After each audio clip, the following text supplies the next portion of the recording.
Welcome back to Hear Me When I Say podcast. I'm your boo, Lady T, talking all things telecommunicated, good, bad, ugly, indifferent, funny, and all things in between, okay? And I have my handsome and beautiful and lovely JaCorey here with me. We just got finished speaking our last session for the Triple T Tenacious Telecommunicator Conference. How did you enjoy yourself? I did. I did. How was it? The intimate setting, the conversations that were held, the connections that were made, I think were the highlight of this particular event.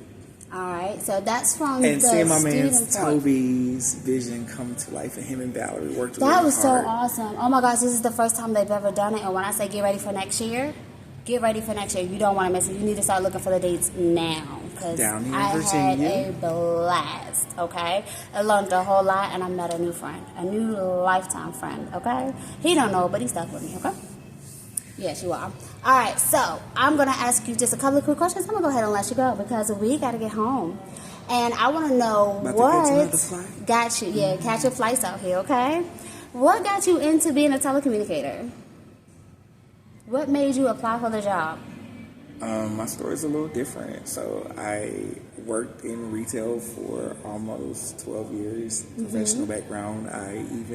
My last position, I traveled with the CEO of the company as her personal makeup artist and trainer. And nice. After a battle with cancer, I had lymphoma. Okay. I went back home at my mom's request, and I moved back to a small town that I grew up in, and was literally like, there has to be more to life than retail. There has to be more to life than slanging this lipstick. And I love my job. I love making the world beautiful, and people were my canvas. So there was not a lack of passion or enjoyment, but purpose. Like, am I walking in purpose? Am I doing this on purpose? Am I making life better for other people? And what am I going to do with the time that I have left? Yes, that's a very good What am question. I going to do with the time that I have left? So I opened a Mac counter in the local Dillard's. Nice. Mac counter. Okay, Mac. Okay. Yes. So I did that, and as me and my grandmother, we would look in the newspaper, okay? And so, tells you how old I am, right? So we look in the newspaper, and typically... I'm with you, okay? Typically, we would look at the MASH. obituaries. Like, that was our thing, you know? So then you look... Why? Girl, every morning my grandma would wake up to make sure she wasn't in there, okay? So you make sure that you're not in the obituary. So you're looking through. Okay. And then you go to the, classifieds, right? So yes, newspapers were a thing back then. It was. It's still a thing. It's been 10 years. So you look back there and you're like, okay, stuff that I could buy, garage sales, right? And then, oh my God, the wanteds for jobs. And here it is in big letters, and it pays $15 an hour. And you're like... And back then, 15 was a lot of money. I was making more in cosmetics, actually. What? Oh, wow. He truly went for purpose, okay? He went truly... But I thought, okay, $15 an hour, this is decent, and I don't have to deal with people. So you thought? So I thought wrong. So I was like, oh, well, I don't have to see anybody. I'm not in the mall, direct contact shift with work and let me get into this and see like if this is something I can do. So the story is I applied. My testing email went to my spam.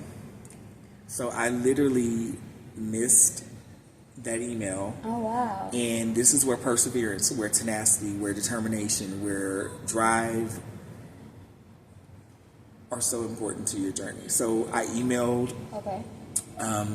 the hiring manager recruiter and told her that it went to my spam mail and that I was terribly sorry, and she said, okay, we'll reach out to you when we're hiring. And so I missed that training class. It was purpose. It was purpose. It was intentional. It was God's timing, because the next training class, I can honestly say that I was the last man standing, but each of those 8 people have impacted my life in a way. That training class, that environment, the camaraderie, even though they didn't make it all the way through, they impacted you even before making it through. They're a part of my leadership journey. They're a part of my 911 story. Okay. And so the second time around, I do it, I get it, and guess what? I go to my interview and I fail the typing test. And without a second chance, I wouldn't have.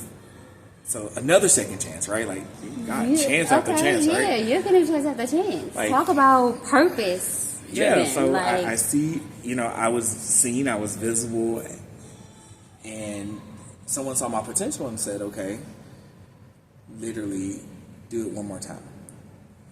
Came in right under the radar, right? Like, try to sneak in there, like, how you and gonna sneak even now, like realizing, okay, typing is a learned skill set. So that evolution for me as a leader, or having that input when I became a trainer, or when I began hiring and was at the table with management, helping them understand that doesn't dictate the value of a person, that skill set can be taught. You improve, and half the time you're typing in shorthand. You're already paving the way and changing stuff, and you ain't even got your foot all the way through the door. Okay, so, I'm listening. Keep going. And ultimately, it's been the ride of a lifetime. I've met some phenomenal people like yourself. I've connected with my people, my second family, and without tenacity, without drive, without determination, without purpose, I was waiting for it. this part of the journey, or this part of my life, probably would be unwritten or untold. So, you know how people say, do you fall in love in marriage, or do you get married and then you can fall in love later? With this job, because of your initial comment, I know, right? That's a very loaded statement right there. Because some people are like, do you marry for love? Or do you marry for finances or other things, and then you can find love later in the marriage? You'll grow to love that person. And some people believe that. So, my question to you, though, is for the job. You left your passion for quote-unquote purpose. But do you think you eventually found passion in the job of your purpose? I discovered that my passion was people. So, in essence, like, there are people who fall in love and they get married and they get divorced because they've outgrown each other, or they have learned. Stop evolving together. That part. And I think for me to continue my evolution as a human being, for me to continue growing, all those things that I learned along the way in retail or in cosmetics, or when I worked in that avenue, directly correlate. Like, my training ability comes directly from there. My formal training ability and teaching the rudimentary facets, I just didn't know how to teach in 911, or the material didn't correlate to traditional training. So I had to build upon that foundation and make it your own. Make it my own. And even my training style to this day is still my own and unique, and I haven't compromised anything. I don't think I've lost anything, or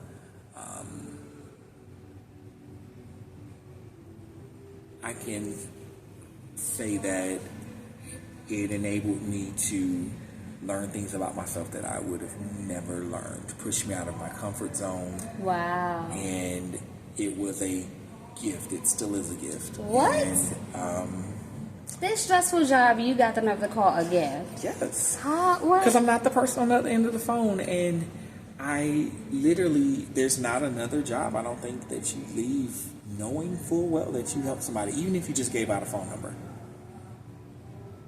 That is a guarantee. This is the only job guaranteed with the paycheck, guaranteed overtime, and the guarantee that you found a solution to somebody's problem. Even if it was just giving them the phone number the right direction. Agency. Wow.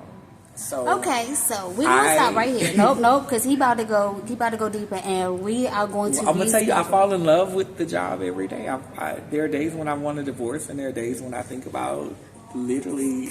I'm gonna tell you, like, there are days when I want a divorce. Think about giving up or throwing in the towel. And what I can say to anybody out there listening, thinking about quitting. Wait. What? You got to do that. What? Okay, so that's my thing. That's my signature. Okay, that's how we're going to close. So before you do it, okay? All right. So we're going to go ahead and extend this episode later, okay? This is just to give you a snippet. This is just to give you a taste of all the nuggets and gems and jewels that he is dropping, okay? How many years are you in on this now?